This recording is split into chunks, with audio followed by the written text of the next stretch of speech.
السلام عليكم ورحمة الله وبركاته. وهذه سلامة أصحابتي كفر حسنها للجوجينا waxaan rabaa hadaa channelkayga ku cusub tahay falan subscribe saar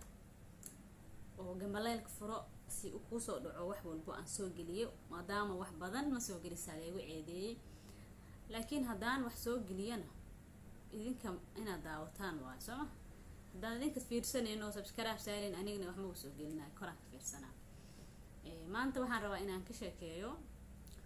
waxyaabihii aan kala soo kulmay intaan joogay deegaanada galmudug waa guri gobeed yaa istaantaas aan rabaa inaan u bixiyo galmudug waxaan rabaa dadka Soomaalida ah marka aad qof markaadan aqoonin waxa laga yaabaa wax kale inay ka aaminsan tahay oo aad maxaa is leedahay qofkaas waa qof xun oo ama waxa laga yaabaa sidaas si la mid ah deegaanada marka magaalada joogtid magaalada kale waxa laga wax kale ka aaminsan tahay marka sidaas waxa ka aaminsan tahay hadii ay wax wanaagsan hadii ay wax xun hadii ay yihiin si uun maskaxdaada waxa laga yaabaa inay u at least ay ka aaminsan tahay ama isla ka fikiraysid isleedahay marka tagtid waxaas kala kulmaysaa saas markay tahay waxa laga yaabaa in maxaa la isha runka ahayn macna waxa aad fikiraysid run ahayn laga yaabaa waxa run ah marka tagtid waxaad aragto aniga waa baxay waxaan tagay gobolka galgaduud iyo galmudugba waxaan tagay caasimadii maamulka galmudug ee Dhuusmareeb meeshaan ku degtay markaan degtay Dhuusmareeb maxaan kala kulmay waxaan rabaa inaan ka sheekeeyo magaalo walba waxaan kala soo kulmay markaan tagay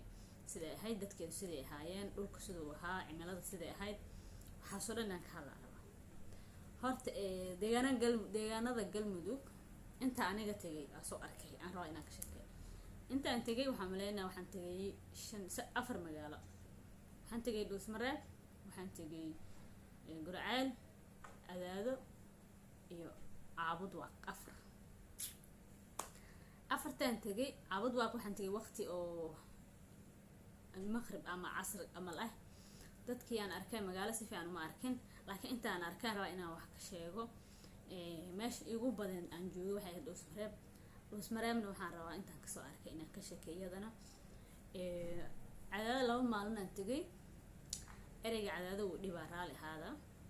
2 maalin aan tagay 2 maalin aan tagayna waxay ahayd 2 maalin aad u qurux badan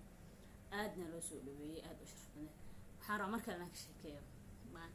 waa qayb saddexaad ee galaysaa because maalinta waxay ahayd Dhuusmareeb waxa igu xigtay Gurceel kadib aan tagay Cadaado marka waxaan rabaa maanta waxaan ka sheekeynaa Dhuusmareeb waxaan kala soo kulmay Dhuusmareeb ma sha Allah magaalada aad u fiican tahay dadku waxay u baahan yihiin dawlad oo qurxiso dhisto oo maxaa la yiraahdaa dadku u sameeyso wax walba sameeyso magaalada marka joogtid habeenkii qabow waa cimiladeeda maalintiina kuleel ka jiro kuleel badan ma jiro way iska fiican tahay waqtiina waa kuleel waqtiina waa qabow sidii cimiladeeda marka la yahay okay waxaa kala jira Dhuusmareeb marka joogtid cunto ma ku deeqaysid adiga dhan maanta wax la cunay baahay la qabanay wax la cunaysa waa caafimaad kale ka jiro iyadana caafimaad ka jiro oo maxaa la yiraahdaa dhanka cunteedka ah qofkii maxaa la yiraahdaa tago Dhuusmareeb wuxuu arki doonaa caafimaad kale oo hadii cuntadiisa ay daciif ahayd cunto ma sha Allah waqti saddexda waqti ka badan wax cuni karaa marka aad meesha joogto because cimiladeeda hawadeeda jawigeed aad u fiican yahay waxa laga yaabaa in maxaa la yiraahdaa maanta 6 marti doomar cunto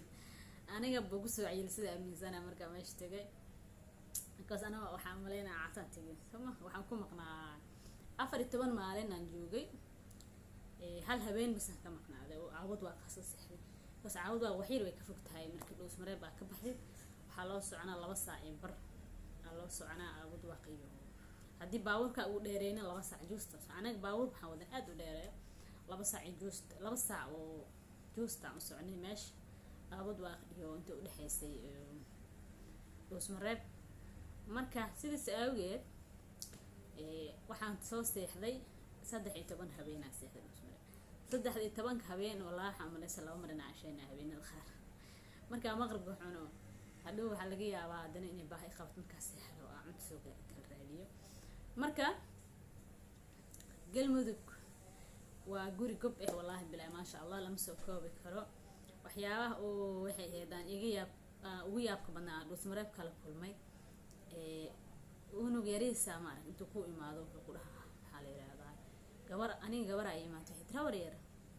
habreer meel waxda eedo ma fiican tahay waa fiicanahan ku xaalada karan boost magaceeda weydii mina rabo inaan sheego ma rabi marka magaceeda weydii waxay dhahday adiga magacaaga ii sheeg magacii marka uu sheegay waxay dhahday eedo adiga intee ka imaatay markaas aan ku xamaraan ka imaaday markaas waxay weydiisay waxay tiri eedo raali iga noqo horta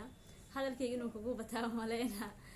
aniga waxaan rabaa bas inaan isbaranay dhahdano gabadha waa gabar yariis 6 jir ma laha waaye taasay ahayd micnaha waxay ka turjumaysaa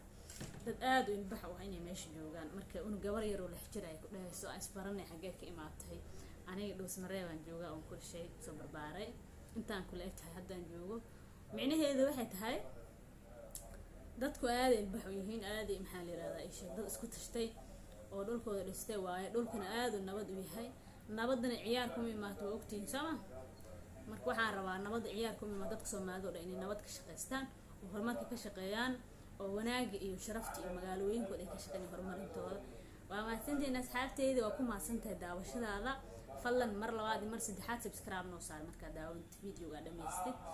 waa ku maasantahay hada videoga dhameystid sharaf iyo karaama leedahay soo dhawow mar labaad iyo mar saddexaad iyo mar koowaad channel keena ya sharaf iyo karaama leedahay sama